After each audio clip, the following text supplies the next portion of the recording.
Imagine waking up in a hospital and the police put a letter in front of you and say, you confess to killing your dad and your stepdad, but the problem is you never wrote it. Well, this is Stacey Castor's story and welcome to Miss Homicide. Police had found 750 word letter connected to Ashley, and according to that letter, Ashley was confessing to killing her own dad and her stepdad years later. And now she supposedly couldn't live with the guilt anymore. When she woke up, she said she hadn't tried to kill herself and she didn't know anything about the letter. Also, she denied the confession either. And the last thing she remembered was the drink that her mother made for her. And now we need to go back because this story started years before that letter ever existed. In 1985, Stacey met Michael Wallace through mutual friends, and they dated a few years and got married on April 7th, 1990. Michael worked as a mechanic and Stacey worked in ambulance dispatch, and they eventually had two daughters together, Ashley and Barry.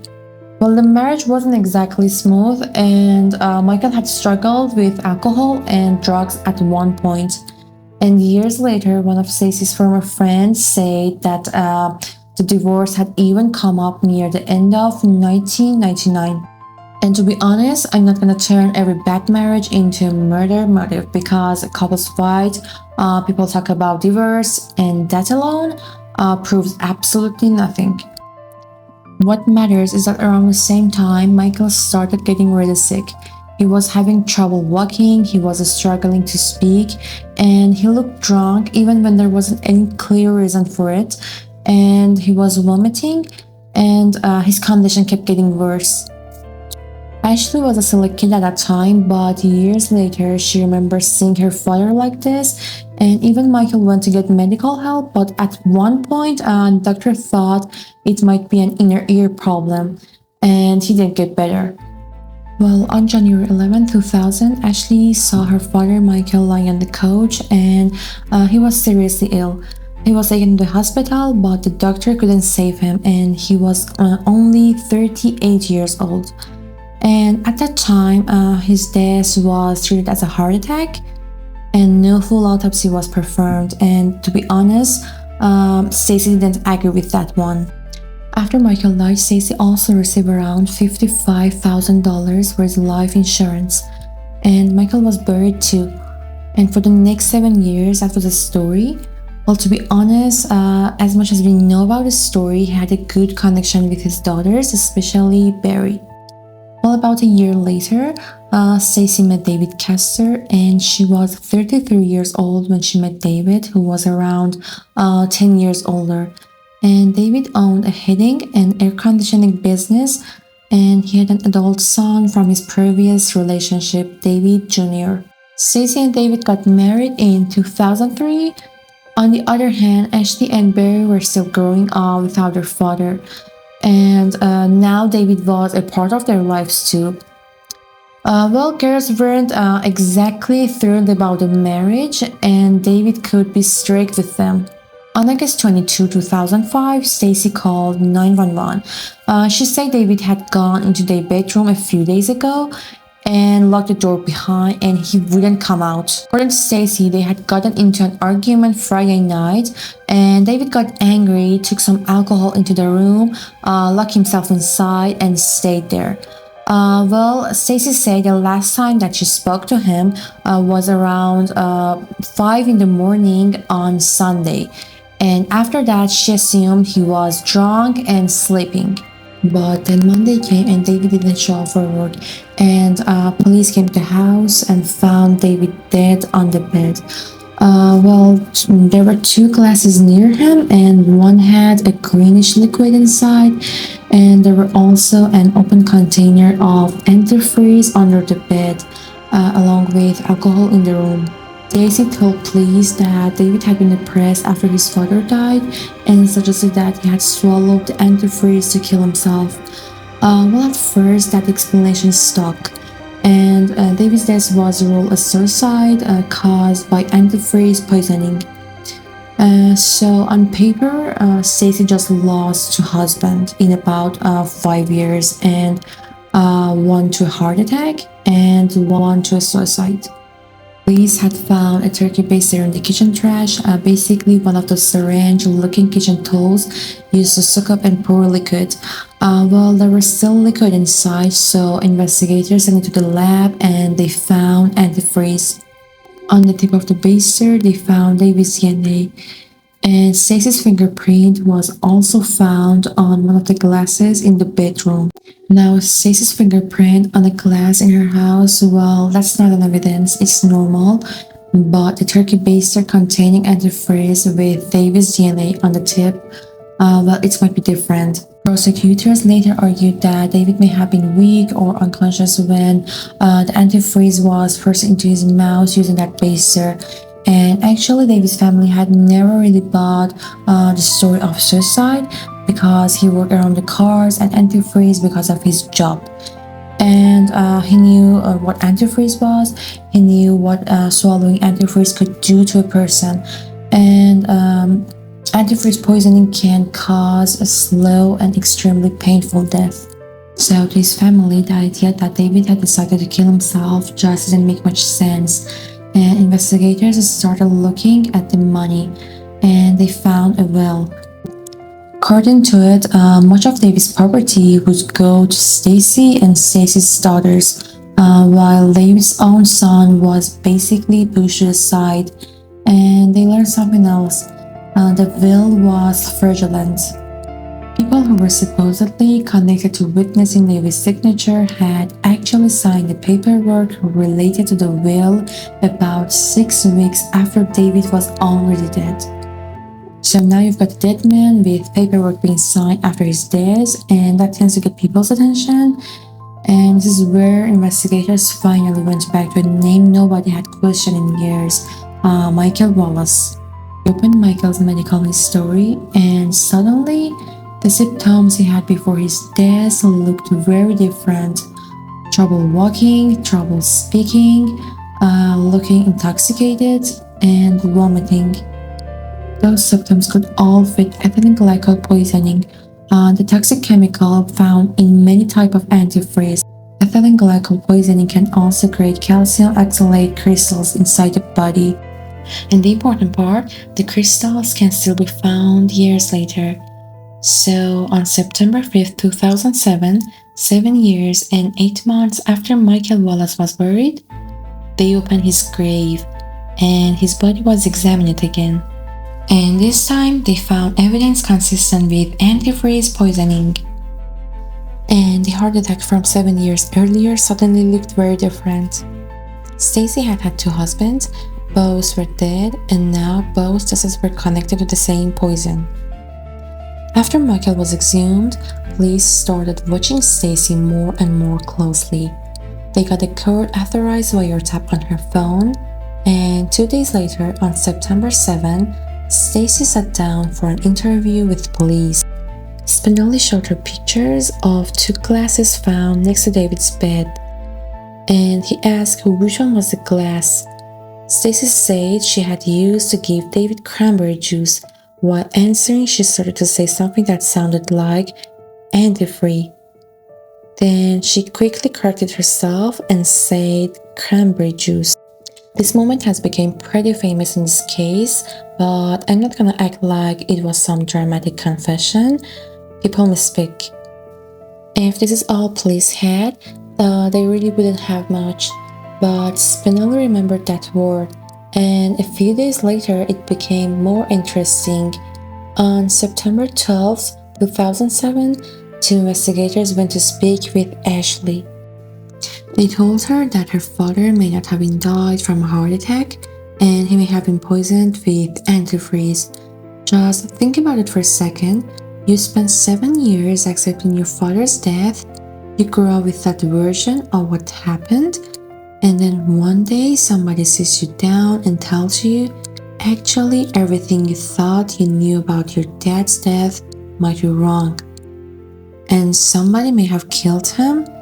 And of course, Ashley was shocked. Then Ashley called Stacey, and what she didn't know was that Stacey's phone was being monitored. And Stacey started asking questions about the case and how much she explained about the investigation. Then Stacey suggested that they have a drink together, and it had been a rough week, and maybe a little alcohol would help them to relax. And Ashley agreed. And to understand why Ashley didn't think twice about it, you need to understand the relationship between Ashley and Stacey. Because Ashley later said that Stacey wasn't just her mom, she was her best friend. And I think it's normal because from my point of view, I trust my mom the most, and I think it's very usual to trust the closest member of your family. Stacey made Ashley drink, and Ashley drank it and became incredibly drowsy to the point where she almost completely passed out. The next day she woke up and she went to college, and eventually she came back home. And the next night, Stacey suggested drinking again, and this time she said they could celebrate Ashley's 21st birthday a little early. And again, Stacey made the drink herself, and Ashley later said that the drink tasted awful. Stacey even gave her a straw to put it farther back in her mouth so she could get the drink down faster. And Ashley drank it. Not long after, she became extremely sleepy. She went back to her room, she lay down, and on the morning of September 14th, Barry realized that Ashley hadn't come out of her room. She went to check her and found Ashley barely conscious and struggling to breathe. So Stacey called 911 and told them that her daughter had taken pills and alcohol. Ashley was rushed to the hospital and she survived, and the test showed that a dangerous mix of medications and alcohol had gotten into her system, and she had been in a serious condition. And back at the house, investigators found a letter, almost 750 words long, typed with Ashley's name at the bottom. And according to that letter, Ashley was confessing to killing her own dad, Michael, and then David, and now overwhelmed by guilt. And she was going to kill herself. If Ashley had died that day, everything would have been almost a jackpot for Stacey. A deeply twisted jackpot, but still. Michael, Ashley killed him. David, Ashley killed him too. And Ashley, she confessed and then killed herself. 3 deaths, 1 answer, and most importantly, the person who supposedly confessed to everything would no longer be alive to say otherwise. Except Ashley survived, and when she woke up, police asked about the letter, and Ashley said that I didn't write the letter. She said that she hadn't tried to kill herself, she said that she hadn't killed her father or she hadn't killed David. And the last thing she remembered was the drink that her mother Stacey made for her. Then investigators started looking closely at the letter itself. Several times, whoever wrote it used a strange shortened version of the word antifreeze. It was antifree. The same unusual wording Stacey had used during the police interview. It's interesting, but not enough to convict somebody. I mean, not yet. Anyway, a weird word choice is still a weird word choice. And after that, investigators checked the family's computer. And this is where everything got much harder for Stacey to explain, because they found 2 drafts of the same letter saved on the computer. And the timestamps showed that those versions had been created when Ashley wasn't even home. And one of those drafts had been created only days after Stacey learned that police had exhumed Michael's body. So just look at the order here. Police dig up Michael and find consistent with poisoning. A letter appears in family computers that conveniently blames both deaths on Ashley. Days later, Ashley drinks something that her mother made for her and nearly dies, and then the same confession is found in the house. Stacey denied everything, and her defense decided to go in a pretty aggressive direction. Blame Ashley. The defense suggested that maybe Ashley really had killed David, and they even tried to connect Michael's death to Ashley, which means you would have to believe that Ashley, around 12 years old, somehow poisoned her own father and got away with that for years, and killed her stepfather too, and eventually confessed to both murders and tried to kill herself. I mean, it's just unbelievable. From my point of view, I would not believe that. I don't know what you think about it, but that's what I think. I try to take a defense theory seriously because that's literally the defense team's job. Give jury a reasonable explanation on what happened. But this one, I mean, that's just a lot to ask a jury to buy. Ashley testified against her own mother at trial, and Stacey took the stand too and defended herself. And to me, this is one of the darkest part of the entire case because there was still a mother and a daughter at the courtroom. And after that, on February 5, 2009, Stacey Castor was found guilty of second-degree murder for killing David Castor. And she was also found guilty of attempted second-degree murder for trying to killing her own daughter, Ashley Wallace. And she was convicted of filing a false document connected to David's will. About a month later, Stacey was sentenced to 51 and a third years to life. She was never convicted of Michael's death. Although prosecutors believe that he was her first murder, legally her murder conviction was for David. Well, money was clearly part of the motive, but what stands more is a pattern. Every time one story fell apart, another appeared, and the last one supposed to be Ashley dead and blamed for everything, but Ashley survived. Stacey never confessed, and she died in 2016 in prison at 48 years old, and the cause of this was heart attack. Well, that's what stays with me about this case, because someone had already written the Ashley's ending, but she just survived long enough to refuse it. In the end, here we are with another case, and I want to know what you think about Ashley or Stacey. And if you want more cases like this, just don't forget to subscribe my YouTube channel, and I'm Miss Homicide.